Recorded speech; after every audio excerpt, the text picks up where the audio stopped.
మహావిష్ణువుకి ఇష్టమైన 108 ప్లేసెస్ లో ఒకటే ఈ అహోబిలం. ఇక్కడ నరసింహుని 9 ఆలయాలు ఉన్నాయి. వీటిని నవనరసింహ ఆలయాలు అంటారు. అహోబిలం 2 భాగాలుగా ఉంటుంది. మొదటిది దిగువ అహోబిలం, రెండవది ఎగువ అహోబిలం. ఇక్కడ 9 నరసింహ ఆలయాల్లో ఒకటి ప్రహ్లాద వరద నరసింహ.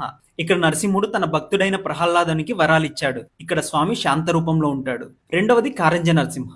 ఇక్కడ నరసింహుడి చేతిలో శంకు చక్రాలకు బదులుగా విల్లు పట్టుకొని ఉంటాడు. యోగనంద నరసింహ.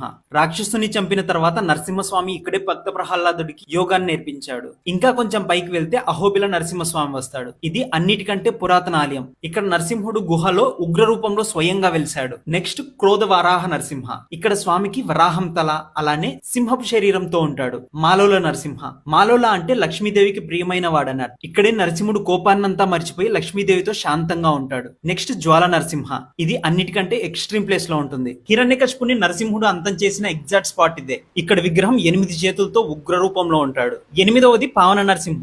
ఇక్కడికి వెళ్ళాలంటే మార్గం కొంచెం క్లిష్టంగా ఉంటుంది. ఇక్కడికి వస్తే మన పాపాలన్నీ పోతాయని చెప్తారు. Next the Bhargava Narasimha. విష్ణువు యొక్క మరో అవతారం ఇది. పరశురాముడు ఇక్కడే నరసింహుడి కోసం తపస్సు చేశాడని చెప్తారు. ఇవన్నీ పక్కన పెడితే ఉగ్రస్తంభం ఎక్కడ మెయిన్ ఛాలెంజ్. ఇక్కడికి వెళ్ళాలంటే రూట్ చాలా కష్టంగా ఉంటుంది. నరసింహస్వామి హిరణ్యకశిపుని సంహరించడానికి చీల్చుకువచ్చిన స్తంభం ఆనవాళ్లు ఇక్కడే ఉన్నాయి. నెక్స్ట్ రక్తకుండం. హిరణ్యకశిపుని సంహరించిన తర్వాత నరసింహస్వామి ఇక్కడే తన చేతుల్ని కడిగాడు. ఇప్పటికీ ఇక్కడ నీరు మట్టి ఎర్రగా ఉండడం విశేషం. మీకు వీటిల్లో ఎన్ని ప్లేసెస్ గురించి తెలుసో కామెంట్